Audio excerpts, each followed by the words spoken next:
let's try to distill all of that for you. Bring in our next guest, Channel Africa Correspondent Nixon Katembo, who's with us here in our studios to make sense of what's taken place. And Nixon, thank you so much for popping by. Welcome to the agenda. What's taking place is, some people would say, years in the making, especially as we've watched the conflict unfold. But perhaps we can begin with the latest developments around Goma. There's reports early this morning that M23 rebels had taken control of the city. I'm seeing reports now of the government denying this. Let's perhaps place into context the significance of something like that happening. Well, you have to understand a number of issues here that are happening. One is a strategic military maneuvering on both sides. The government of the DRC keeping a certain image, the United Nations having its own aspect on how it is to portray the message, and the rebels, including Rwanda, saying that we have captured the city. Now, in military terms, this is what the psychological warfare comes in. That each one pull how they are going to maneuver public opinion, and therefore allow the citizen to panic, and therefore even the military the personnel who are on the front line to know that, oh, what they are fighting for is pointless, and therefore they should not continue fighting. And exactly we saw this playing out last night. I'm aware that the M23 had infiltration in the city of Goma already, and what they did, they told those who have infiltrated to surrender to the Uruguayan contingent as a sign to show, to lead the way of those who are still fighting, that look, your colleagues are surrendering, this is who you have to surrender. And this comes on the back of Rwanda deploying heavily. It is its third division, led by Major General Eugene Nkubito, who lead the Western Division of the Rwandan Defense Forces in Gisenyi, deploying from Gisenyi to Kibati, and therefore coming in as if they are accompanying the M23, but these are Rwandan forces.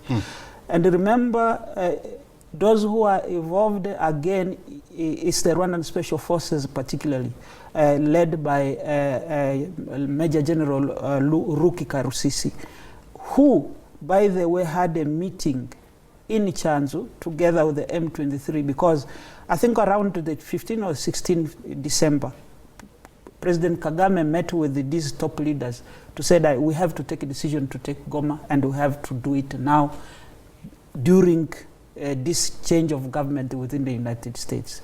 And for me, it doesn't come as a surprise, because trends and the precedents have been set. While the US was transitioning during Obama administration, the second transition of Obama administration, the M23 and Rwanda did exactly the same thing. Wow. Until when Obama was inaugurated, and the State Department issued a statement to Rwanda and called on Rwanda through the Security Council to withdraw. And they withdraw from the city of Goma. So if, let's say, the takeover by M23 rebels happens now, are you suggesting to us that it's going to take a note from Trump for the rebels to actually withdraw?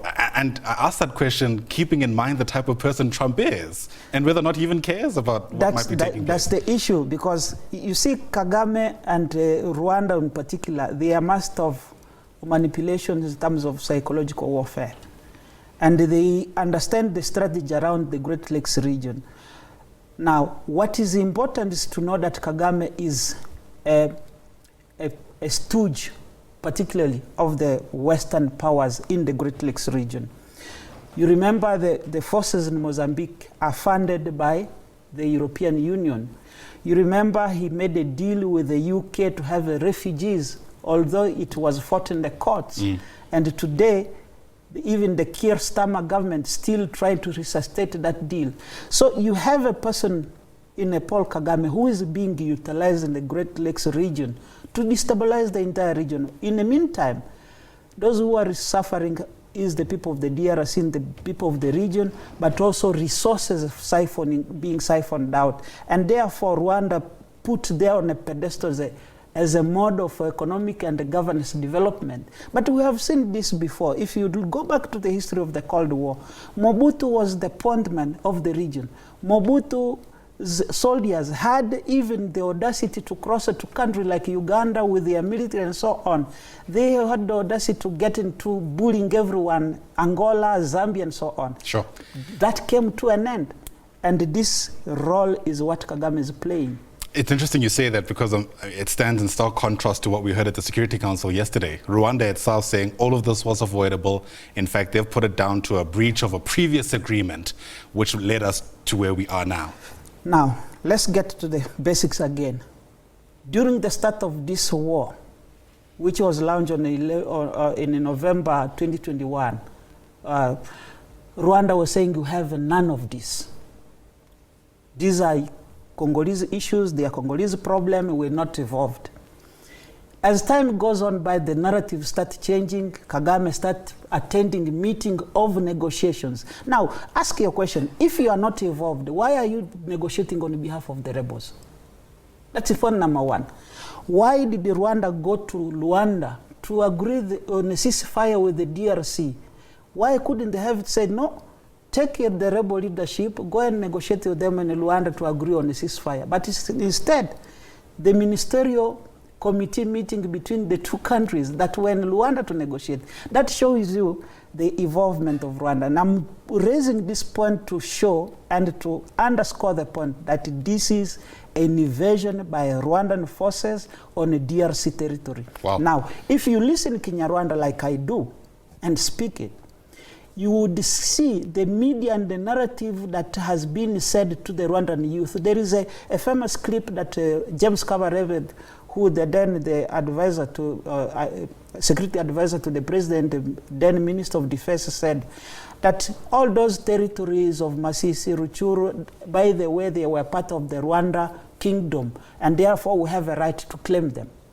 That is the kind of psychic thinking that is running into the Rwanda. Today is the M23. I can guarantee you they have taken Goma. The narrative is going to change to a claim of territory, or even if they fail to reach Kinshasa the way they claim that they are going to advance to Kinshasa, it will be an issue of a claim of territory. Sure.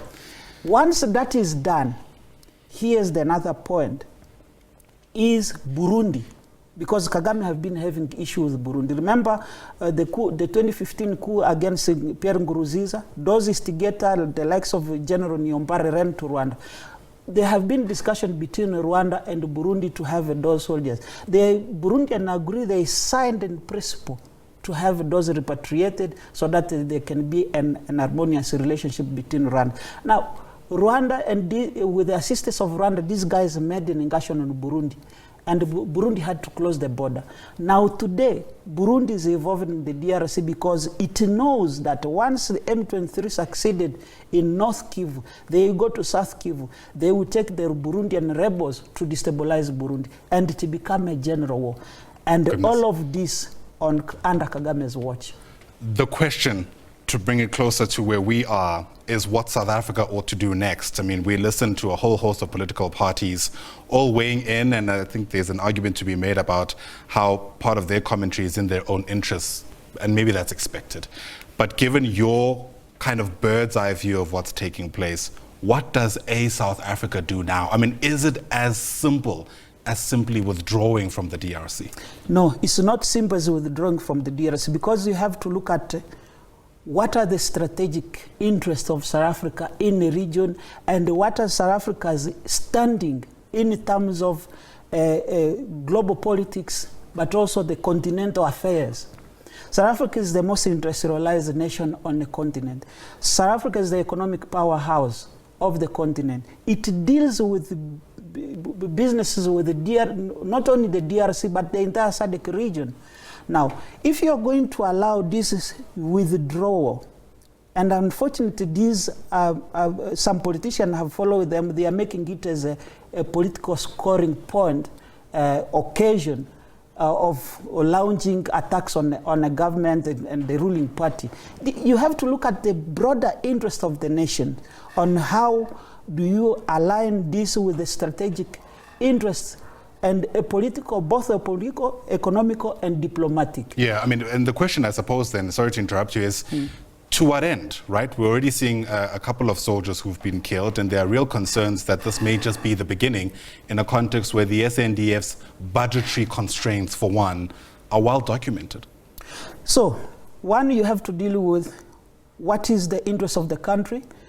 Does it align with the defense strategy that the country have, and therefore allowing the defense forces to be funded accordingly?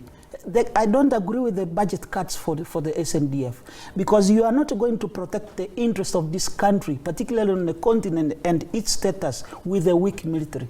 That is one point. Therefore, they are changing the military strategic and the military maneuvering. You have to look at the electronic warfare that this particular assault on Goma have taken, including jamming equipment system. How would you overcome that? By increasing the budget of the SNDF, equipping them with the necessary tools to fight this kind of challenges that are facing. And that aligned to what we saw in Mozambique and Cabo Delgado. Now, Rwanda is being funded by the European Union in Cabo Delgado. The same Rwanda is being supported politically and diplomatically by the West in the Great Lakes region.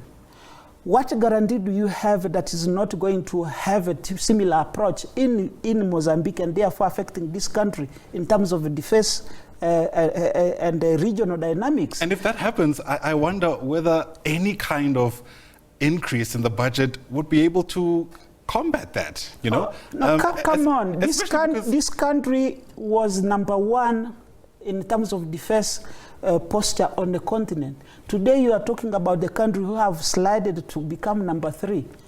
We need to look at what went wrong instead of just throwing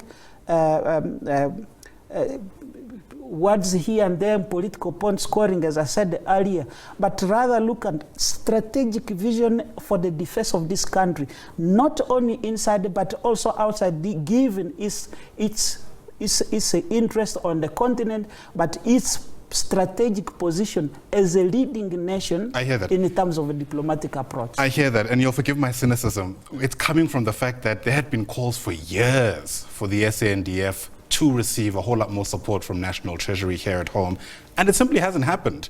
You know, for people who are watching from the outside, they may be quite pessimistic about whether or not the most recent events are going to change that, and I don't blame them. Let this be a wake-up call to support the defense forces, to increase their budget, and to make sure that they are equipped in the modern strategic warfare, which is becoming more electronic than any other. The war in Ukraine has proven that. Now, in our own backyard, the continent is proving that in terms of what is happening in the DRC. I mean, if you have a military, a rebel, so-called rebels, disabling air traffic navigation, that shows you that there is a coalition army that is supporting them. And it is not surprising, because Goma and Gisenyi are twin sister kind of town. You can step on one line, you are in Rwanda, the other line you are in Congo. And that is what should be looked at. We should not look at this in a narrow view that the defense forces is deployed there and they are having. It's very unfortunate, and I sympathize with the families, because I have been in a war situation. I know how and the war means. And I understand the family, but we must look at a long-term view. But apart from that, what is more worrying for me is what is being used. Normally, things like burning the UN tanks and armored vehicles, it's like that can only happen with the phosphorus equipped kind of guns. You don't have like, for example, a 52 millimeter mortar shell hitting an urban personnel carrier and to get banned. It shows that they might be using unconventional means just to embarrass the UN, to embarrass South Africa, and to make sure that, you see, we told you. Now, what needs to happen is for the region as SADC to come together. And I can guarantee you, this war can finish Once the United States, the UK, the European Union call on Kagame to say, no, don't, what you're doing is unacceptable. Sure. Because you cannot invade another country and justify it through a proxy rebel and say, no, those are issues, but yet you are negotiating on their behalf. Right. That is one aspect. Lastly, is we have to look at internal mechanism within SADC. South Africa is a member, Tanzania is a member. But what is Tanzania doing? I believe Tanzania should not be quiet, because all the goods that go to Rwanda, most of them pass through the ports of Tanga in Tanzania and the ports of Dar es Salaam. Tanzania can just decide that through your invasion, we are not going to allow your business to pass here. Although they have vested interest between the two countries and business interest in the two countries. But if they close that, and Uganda say, no, we can't allow this to happen, Rwanda will be obliged to remove its forces from the DRC, and this war will end. But unfortunately, if it is allowed to continue, I've painted the picture is going to have a serious repercussion, not only for South Africa diplomatically and politically, and is standing in a global arena, and the UN system, but also the Great Lakes region, because Burundi, I can guarantee you Burundi is next. Sure. Grim picture indeed. As you're speaking, I wonder how high up the agenda this issue is for those Western countries, the UK, the US, to intervene and make that change. But Nixon, that's all the time we have. And hopefully it's given a better picture, as it were, for people who've been struggling to understand South Africa's ties to what's taking place in the DRC. Nixon Katembo is Channel Africa Correspondent, I beg your pardon, helping us decode in some ways what might be taking place not too far from where we are in the DRC. All right, as you can see, there are a number of stories that we're watching there on the side of your screen. Top there, on the top left, is the case involving the MK Party and the SABC. You might remember the MK Party is asking the SABC to stop using the term Government of National Unity to describe the 7th administration. Dalimpofu SC arguing on behalf of the organization. And then we're also watching a number of stories, including what's taking place in Randburg. That magistrate's court is hearing the case of a 25-year-old who's been arrested in connection with a child pornography case. Reports that she's the girlfriend of Darren Wilkins, who was arrested last week after 10 million images and videos, we're told, were found on his devices in Midrand.